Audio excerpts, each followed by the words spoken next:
Bienvenue dans l'émission Ondes Positives, une initiative éducative novatrice et inédite qui vise à renforcer les compétences analytiques et oratoires de la relève francophone en milieu minoritaire, tout en luttant contre l'insécurité linguistique. Chaque mardi à 9h et en rediffusion les samedis à 10h, plongez dans nos débats, ateliers, jeux ou émissions thématiques avec la participation de jeunes francophones du secondaire et du post-secondaire et la collaboration de professionnels du monde de l'éducation. Ondes Positives, un projet rendu possible grâce au Fonds canadien de la radio communautaire. Edward. Alors, j'ai Edward en face de moi. J'ai qui? J'ai pas Quentin. Katerina. Et Adrian. Et Adrian. Excellent. Ben, bienvenue à tous les quatre. Moi, mon nom, c'est Guillaume Laurin, je suis directeur général de Choc FM 105.1, je suis journaliste aussi et je fais ce métier depuis plus de 10 ans déjà. 10 ans de radio communautaire ici à Choc FM 105.1 et auparavant j'avais une vie très différente avec une expérience de 10 années également dans le marché de l'art. Donc vous voyez, tout peut mener à la radio.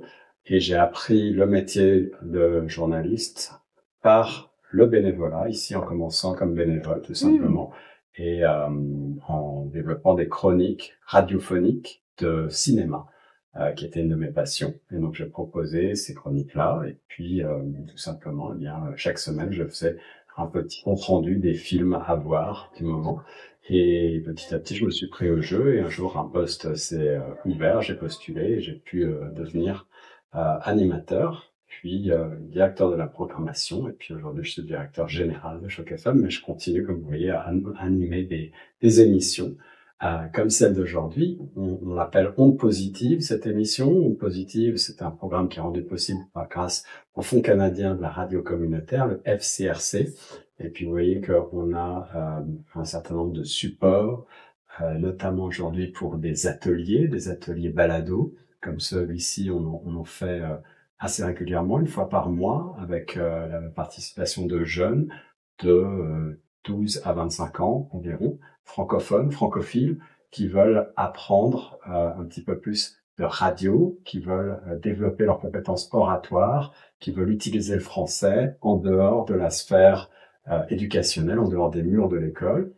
Alors on leur donne la chance, tout simplement, on vous donne la chance d'utiliser le médium radiophonique pour développer vos compétences oratoires et pour lutter contre ce qu'on appelle l'insécurité linguistique. Est-ce que vous avez déjà entendu parler de l'insécurité linguistique? Ouais. Qu'est-ce que... Katerina, tu veux prendre la parole? Peut-être tu vas me dire ce que tu sais de l'insécurité linguistique? Je sais que c'est quand les personnes ne peuvent pas parler la langue, c'est comme deuxième ou troisième, quelque chose avec les personnes qui le parlent comme première langue parce qu'ils pensent qu'ils ne sont pas le meilleur à la langue. Exactement. Alors, ils ne veulent pas, ils sont trop timides pour le parler. C'est ça, il y a de la timidité, il y a aussi la peur de peut-être écorcher la langue, de mal parler, mal prononcer, la peur d'utiliser une langue avec des accents qui ne seraient pas considérés comme les bons accents. Aujourd'hui, au Canada, vous le savez, à Toronto, à plus forte raison, mais on est dans une ville hyper multiculturelle. La francophonie est très multiculturelle, il y a des gens de tous les pays et tous les continents du monde qui se retrouvent ici. Et nécessairement, dans la francophonie, il y a une multitude d'accents, il y a une multitude de dialectes même, il y a une multitude de manières de parler la langue, des expressions qui sont spécifiques à chaque pays, à chaque région. Et le but, c'est d'être le plus inclusif possible, d'accepter ces différences, de faire en sorte qu'on continue à utiliser la langue française et qu'on prenne du plaisir à l'utiliser dans toutes ces diversités. Il n'y a pas véritablement une bonne manière de parler la langue française, il y en a des tas. Et ce qu'on veut essayer de faire aussi à travers ces ateliers, c'est de donner confiance dans l'utilisation de cette langue dans la vie de tous les jours, s'exprimer sur des sujets sérieux ou des sujets plus ludiques, mais en tout cas de ne pas avoir de peur d'utiliser cette langue, de ne pas avoir peur de faire des fautes, parce que même si on fait des fautes, on apprend, on peut se corriger, et on continue de faire vivre cette belle langue. Le but, c'est effectivement de ne pas perdre l'usage de cette langue. On est au Canada aussi dans un pays bilingue officiellement, c'est un atout très précieux, avant tout au niveau économique, au niveau du tourisme, au niveau de l'emploi, au niveau du travail. Plus tard, vous avez la chance d'être bilingue déjà, donc vous allez utiliser certainement ces atouts et sur le monde du travail, vous allez pouvoir en tirer les fruits. Mais encore faut-il être en mesure d'utiliser cette langue à bon escient et de ne pas avoir peur de s'exprimer. Donc c'est un petit peu la raison pour laquelle on développe ces ateliers. On est, comme je vous l'ai dit, 100% francophone. Choc FM 105.1 est une radio communautaire 100% francophone en journée. On diffuse donc des contenus oraux, des émissions, des contenus courts, des chroniques, mais aussi de la musique, bien entendu, beaucoup de musique, tout en français, à l'exception de quelques musiques, de quelques contenus internationaux de dialectes, par exemple d'Afrique, le pays d'Afrique, des choses comme ça. En revanche, pas de contenu en anglais. C'est la différence avec la plupart des radios de la bande FM que l'on écoute ici à Toronto. On est donc aussi un espace et une plateforme qui promeut la francophonie et on offre une voix et des outils aux francophones pour promouvoir la francophonie, la communauté francophone et un terrain d'apprentissage pour la jeunesse. Est-ce que vous avez quelques notions de journalisme? Est-ce que vous savez ce que c'est que le journalisme? Est-ce que quelqu'un veut m'expliquer qu'est-ce que fait un journaliste d'après vous? N'hésitez pas. Alors, une des choses que l'on essaye de ne pas faire en radio, ici on est dans un balado, dans un podcast, c'est un petit peu différent. On est aussi sur YouTube, sur notre chaîne YouTube, en vidéo, mais on va toujours essayer en radio, en tout cas, d'éviter les silences. Donc, l'important, c'est de toujours continuer à parler, à essayer de mobiliser l'attention, à essayer de capter l'attention. Et pour ça, bien sûr, il y a beaucoup de trucs et astuces. On va pouvoir en parler un petit peu plus tout à l'heure, mais l'important, c'est de ne pas avoir de silence et de ne pas hésiter à prendre la parole. Est-ce que quelqu'un veut me dire ce qu'il entend par journalisme? Je parle dans le micro. Qu'est-ce qu'un journaliste? Je pense quand je pense à un journaliste, je pense comme les événements qui se passent comme très, pas dans le passé, mais comme maintenant. Oui. Alors, comme tous les jours, comme sur la télé, tu peux voir comme des journalistes qui vont à les événements, spéciaux ou différents dans les jours. Ok. Donc ça, c'est un journaliste qu'on appelle reporter ou journaliste de terrain. C'est quelqu'un qui va couvrir des événements, qui va rendre compte effectivement d'une actualité, des choses qui se passent dans la ville. C'est excellent. Tu parles de télévision. Ici, on est sur une radio. Qu'est-ce qu'il y a d'autre comme médias que vous connaissez? Ouais. Je sais aussi que les journalistes, comme ils font les articles en ligne pour que les personnes peuvent lire les nouvelles en ligne. Mais oui, absolument. Le journalisme web, c'est très important.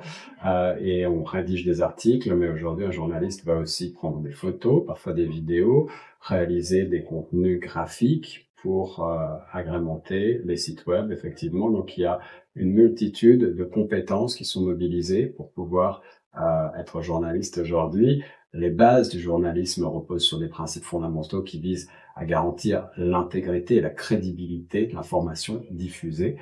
Pour cela, eh bien, effectivement, on va sur le terrain, comme tu l'as bien dit, pour aller rendre compte d'une information et on va croiser des sources, on va interviewer différentes personnes pour essayer d'avoir différentes voix et comprendre un événement. Je prends l'exemple de cet événement marquant il y a quelques jours à peine. Un avion s'est posé en catastrophe à l'aéroport Pearson de Toronto. Vous l'avez certainement entendu cette information comme moi. Juste après, il y a une sorte de confusion médiatique. On ne savait pas exactement ce qui s'était passé. Puis petit à petit, différentes sources, différentes vidéos, différents témoignages nous ont permis d'y voir plus clair et de comprendre un petit peu mieux ce qui s'était passé et les problèmes que l'avion avait rencontrés. Évidemment, ensuite, il y a une enquête, il y a donc un travail qui n'est pas nécessairement celui du journaliste, mais le journaliste, lui, va rendre compte de tout ce qui s'est passé et va aller faire des interviews des officiels, des personnes qui étaient présentes dans l'appareil, des personnes de l'aéroport, de la police, etc., pour essayer de comprendre vraiment ce qui s'était passé. La recherche de l'information, c'est vraiment la base du journalisme indépendant. Aujourd'hui, des gens qui créent des contenus comme les balados se prétendent parfois journalistes, mais ne sont en réalité que des commentateurs. Il faut faire une grande différence entre un journalisme d'investigation qui va effectivement aller sur le terrain, rendre compte de manière impartiale de ce qui se passe, d'une réalité, et un commentateur qui va simplement rebondir sur une actualité pour donner son avis.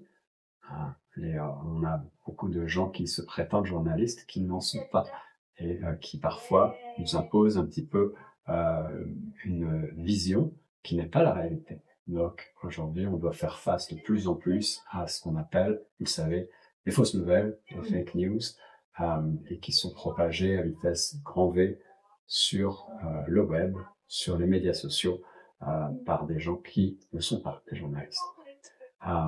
Les éléments clés d'un journalisme, c'est l'objectivité. On s'efforce de présenter les faits de manière impartiale, la vérification des faits, primordiale, c'est-à-dire que les journalistes doivent s'assurer de la fiabilité des sources et de la précision des faits avant de les publier. L'éthique journalistique, il y a un certain nombre de normes que l'on doit respecter. Et puis l'impartialité, la liberté de la presse, évidemment une valeur fondamentale. Dans une démocratie comme au Canada, on a la chance d'avoir une liberté de la presse absolue. En revanche, dans certains pays, ce n'est pas le cas. Malheureusement, les journalistes sont parfois persécutés pour tout simplement rendre compte de la réalité, de la vérité. Et puis ensuite, il y a malgré tout différents styles journalistiques. Donc, on peut parler effectivement de style journalistique, dans l'écriture, mais aussi à la radio, dans la voix, dans la manière de présenter une émission, de manière plus ou moins sérieuse ou détendue, à la télévision, etc., etc. Si vous voulez, on va commencer peut-être par une manière de présenter une information avec cette loi fondamentale qu'on appelle celle des 5 W.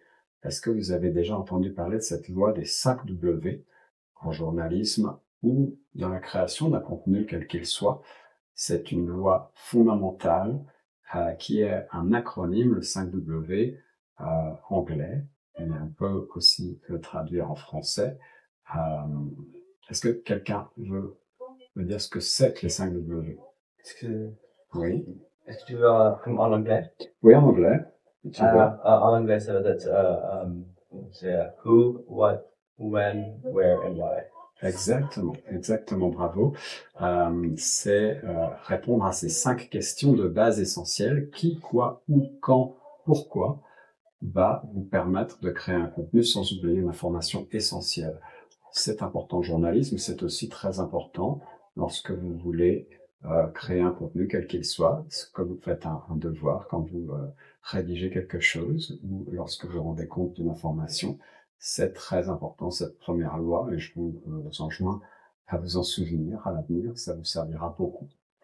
Pour un journaliste, c'est toujours important de, comme je l'ai dit, capter l'attention, et pour ça, on va commencer par une introduction assez dynamique, une introduction choc parfois. On va faire attention à l'utilisation des mots, et on va essayer effectivement ensuite de maintenir cette attention le plus possible. Pour ça, il y a énormément de manières de le faire. À la radio, comme vous le savez, tout passe par la voix.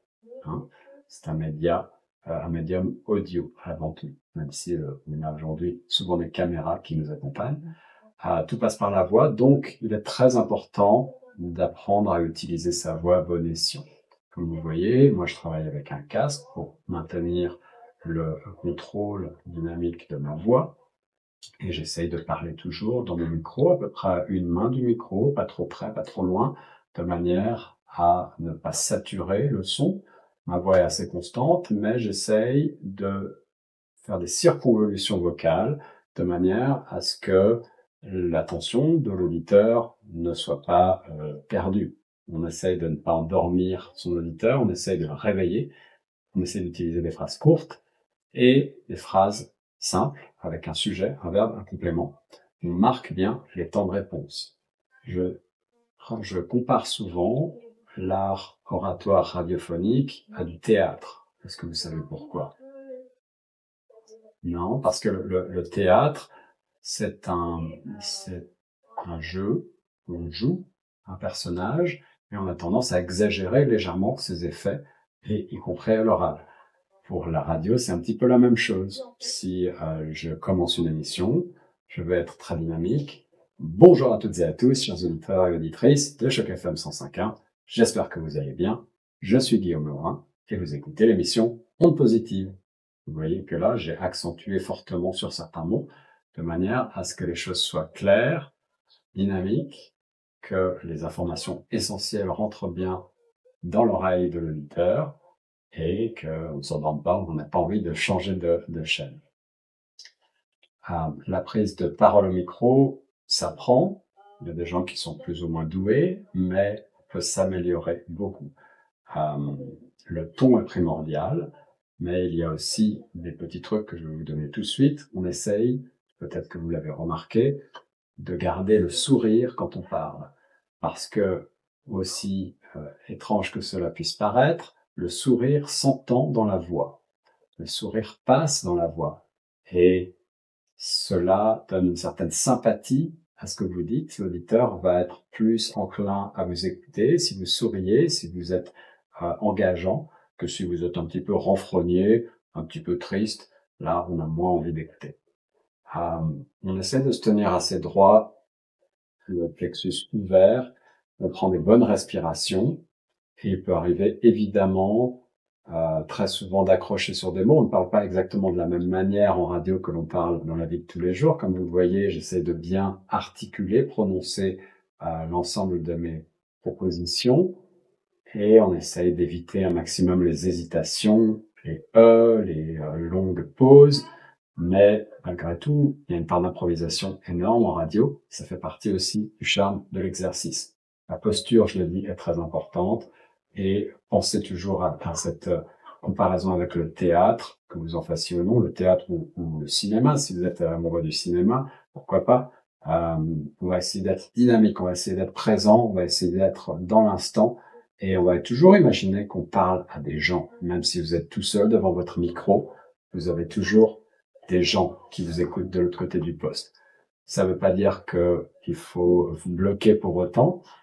Ça peut être parfois un petit peu effrayant de parler à beaucoup de gens. Alors, un autre truc que je vous donne, c'est d'imaginer que vous parlez à quelqu'un que vous connaissez bien. Peut-être à votre meilleur ami. Vous parlez à votre meilleur ami et vous êtes en train d'essayer de lui raconter une histoire. La radio, c'est aussi ça, du storytelling, comme on dit en anglais. On raconte une histoire. On va essayer de faire comprendre quelque chose à quelqu'un et peut-être de le convaincre. Alors, un petit exercice rapide. Je vais vous donner ce texte, une météo. La météo, c'est un exercice classique à la radio. Ça fait partie de ce que l'on présente toutes les heures quasiment. La météo est changeante, les gens veulent savoir le temps qu'il fait. Ils écoutent leur poste, donc il faut que très régulièrement, il y ait des météos. Ici, j'ai un petit texte que je vais vous lire, et puis je vais inviter l'un ou une d'entre vous à essayer à son tour de présenter cette météo. Alors aujourd'hui, on est le 19 février, on va changer la date. À la météo, ce 19 février, le temps est généralement nuageux à Toronto. Le ciel se dégagera tard cet après-midi avec des vents d'est de 30 km/h, maximum de 10 degrés. Ce soir et cette nuit, le temps reste partiellement nuageux avec 30% de probabilité d'averse. Vent d'est de 30 km/h, minimum de 6 degrés. Vendredi, alternance de soleil et de nuages, 60% de probabilité d'averse en après-midi. Vent devenant du nord-ouest de 20 km/h avec des rafales à 40 km/h en après-midi. Maximum de 20 degrés. Voilà donc un petit exemple météo. Je vais vous proposer simplement de prendre peut-être la première proposition, le premier bloc. Voici pour toi. Essaye de t'approprier ce texte et d'être le plus convaincant possible tout en étant naturel. Je t'en prie. À la météo, le 20 avril. Le temps est généralement nuageux à Toronto. Le ciel se dégagera tard cet après-midi, avec des vents d'est de 30 km/h. Le maximum est 10 degrés. Ok, excellent. Est-ce que tu veux prendre la deuxième partie? Ce soir, les Inuits, le temps reste pratiquement neigeux avec 30% de probabilité de d'érosion. Vent d'est de 30 km/h et minimum de 6 degrés. Merci. Donc, tu vois, la prononciation est importante et aussi l'articulation. Il est important aussi de ne pas essayer de parler trop vite. Souvent, on va ralentir légèrement le flow, le flux de paroles en radio de manière à être plus compréhensible. On imagine toujours que les gens nous écoutent peut-être dans leur voiture, avec le bruit du moteur, avec le bruit du trafic, et que donc, ils ont besoin de beaucoup de concentration. Donc, si on parle trop vite en avalant certains mots, on va avoir du mal à nous comprendre. À toi pour la dernière partie. D'accord. Vendredi le 21 avril. Alternance du soleil et des nuages. 60% de probabilité d'averse en après-midi. Vent de vent du nord-ouest à 20 km/h avec rafales à 40 tard en après-midi et un maximum de 20 degrés. Et bravo, vous êtes déjà prêt pour la radio presque. Alors, on va, si tu veux bien, on va passer l'iPad. Christina, c'est ça?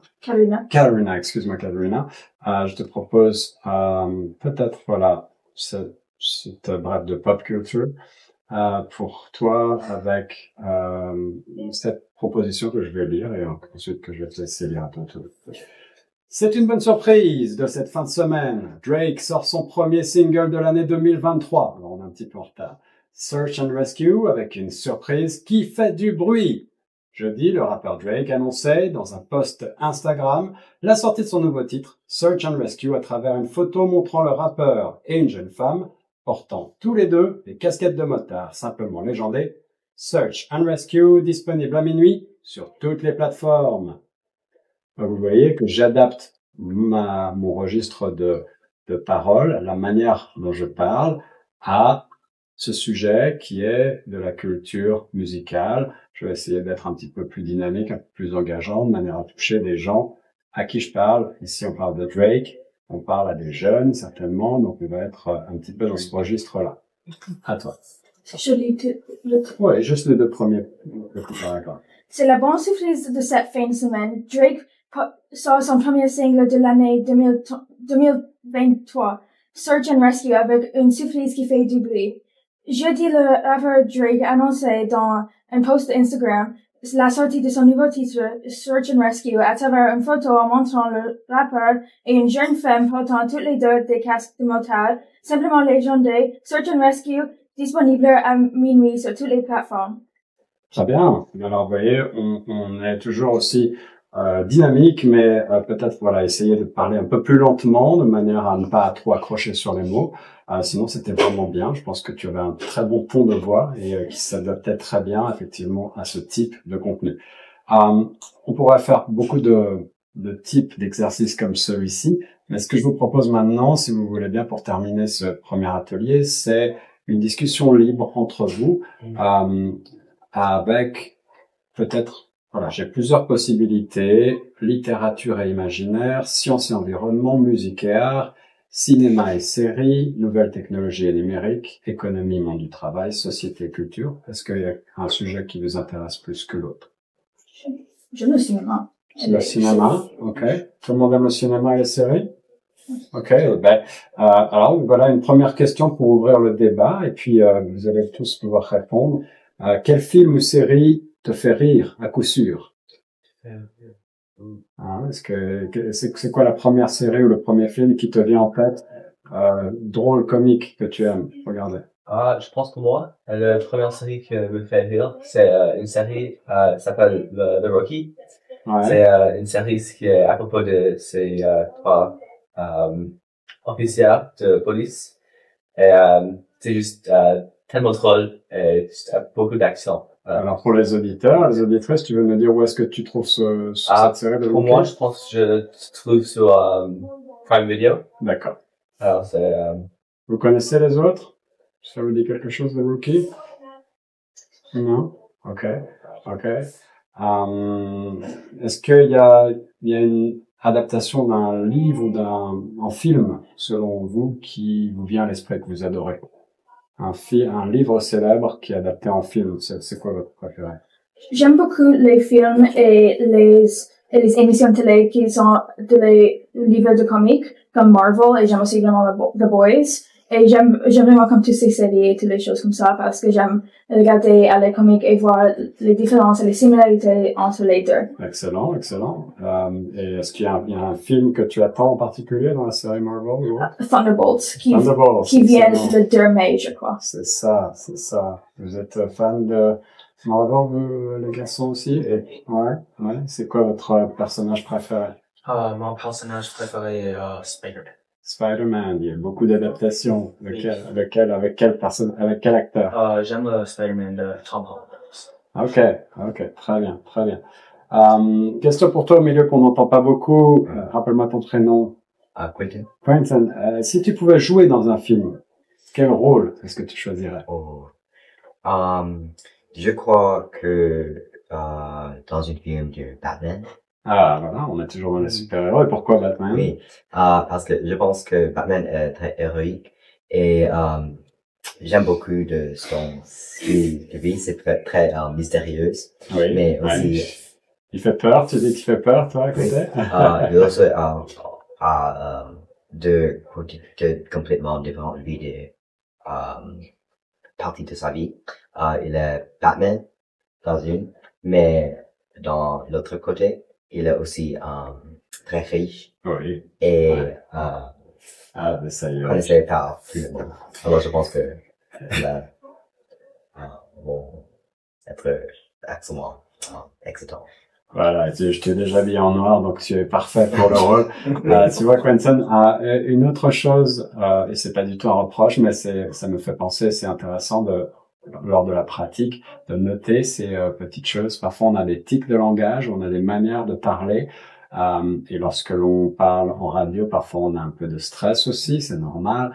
Et donc, par exemple, les petits bruits de bouche que tu fais comme ça, on va essayer de ne plus les faire pour la radio parce que ça s'entend beaucoup et c'est quelque chose qu'on va essayer de corriger. Ça s'apprend encore une fois avec le temps. Moi-même, j'ai toujours des tics de langage que j'utilise avec des manières de parler de la vie de tous les jours qui reviennent de temps en temps dans les conversations lorsque je commence à sortir un petit peu trop de mon personnage. Mais c'est normal. On ne peut pas tout polisser, mais on va essayer au maximum, en tout cas, en ce qui concerne les bruits de bouche comme cela, de les limiter. Voilà. Les films en noir et blanc, est-ce que c'est encore intéressant aujourd'hui, d'après vous? Et si oui, pourquoi? Les films en noir et blanc, black and white movies. Est-ce que vous en avez déjà vu?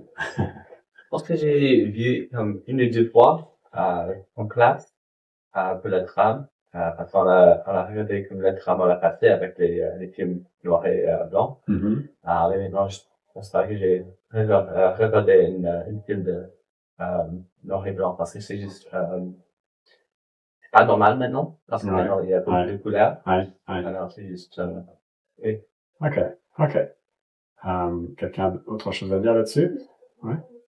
À mon avis, je crois que ce n'est pas seulement que c'est les films qui sont en noir et blanc, c'est aussi qu'ils sont plus vieux. Ouais. Et alors, la qualité n'est pas la même, la qualité de les microphones et les caméras n'ont pas la même et ne sont pas adaptés pour les télévisions qu'on a maintenant. Alors, je crois que ça affecte beaucoup. Et aussi, les thèmes qui se trouvent dans ces films ne sont pas la même que les thèmes qui se trouvent dans les films maintenant.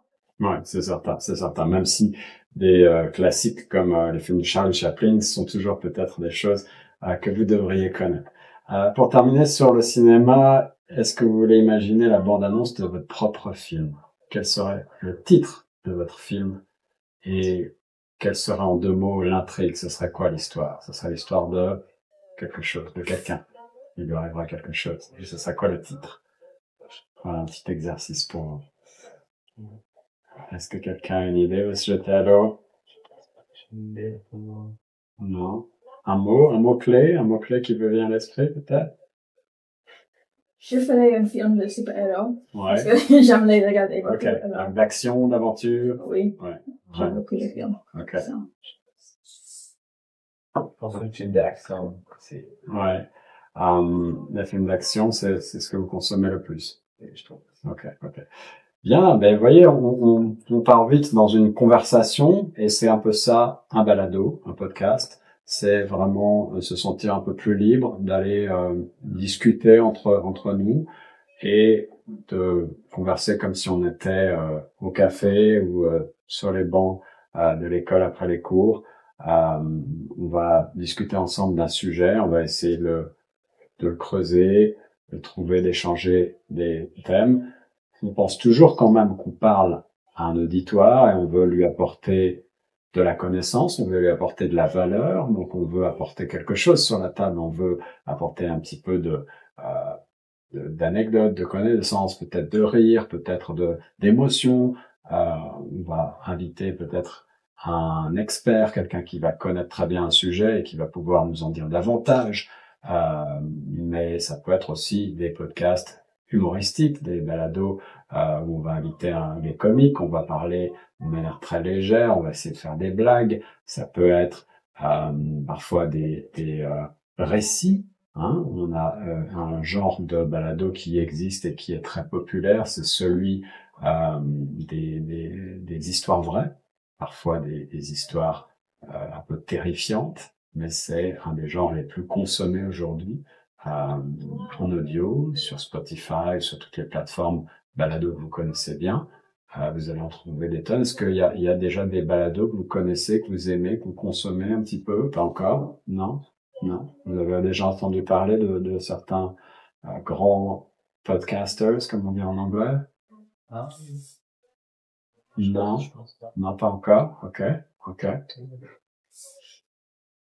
Alors, sur YouTube, est-ce que vous consommez des créateurs de contenu, on appelle ça aussi des vloggers, des gens qui vont créer des contenus sur des sujets divers et variés? Ça peut être, moi-même, je suis amateur de guitare, je joue de la guitare, je prends des cours sur YouTube avec des gens qui font de la guitare. Ça peut être des voyages, ça peut être des choses autour de l'informatique, du numérique, apprendre à mieux utiliser son ordinateur, ou alors ça peut être des contenus ludiques, des contenus pour rire, des contenus voilà.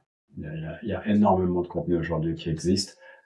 Des individus comme vous et moi en créent tous les jours des centaines, des milliers, et aujourd'hui c'est assez facile. Vous-même, peut-être que vous allez avoir envie d'ici quelques temps de créer une chaîne YouTube et de développer des contenus avec un matériel assez simple, des micros, des caméras, et vous y mettre en faisant venir des invités pour débattre de sujets et donner, partager partager de la connaissance avec votre auditoire. Ok, est-ce que vous avez des questions pour moi maintenant? Est-ce que vous voudriez en savoir encore davantage sur le balado, sur la manière dont on fait un balado? Est-ce que vous avez un mot de la fin pour les auditrices et les auditeurs de Choc FM? Non, je pense pas. J'ai les questions. Ok, est-ce que l'expérience vous a plu? Oui. C'était bien. Je l'aimais. Ok. J'ai aimé cette expérience. C'est vraiment cool de voir toutes les choses comme en vraie vie. Comme ces microphones comme cela. Je le vois sur Twitch et YouTube. Ouais. Mais je ne l'ai pas vu en vraie vie. Alors voilà, vous savez de quoi il retourne maintenant. J'espère avoir la chance de vous retrouver sur nos ondes une autre fois pour une autre expérience. Et puis suivez-nous sur YouTube, sur chocfm.ca et à la radio Choc FM 105.1. C'était Guillaume Laurin dans l'émission Ondes Positives avec vous, chers amis. Merci beaucoup d'avoir participé. Un grand merci pour votre participation enthousiaste. J'espère que ça vous a plu. Merci. Merci.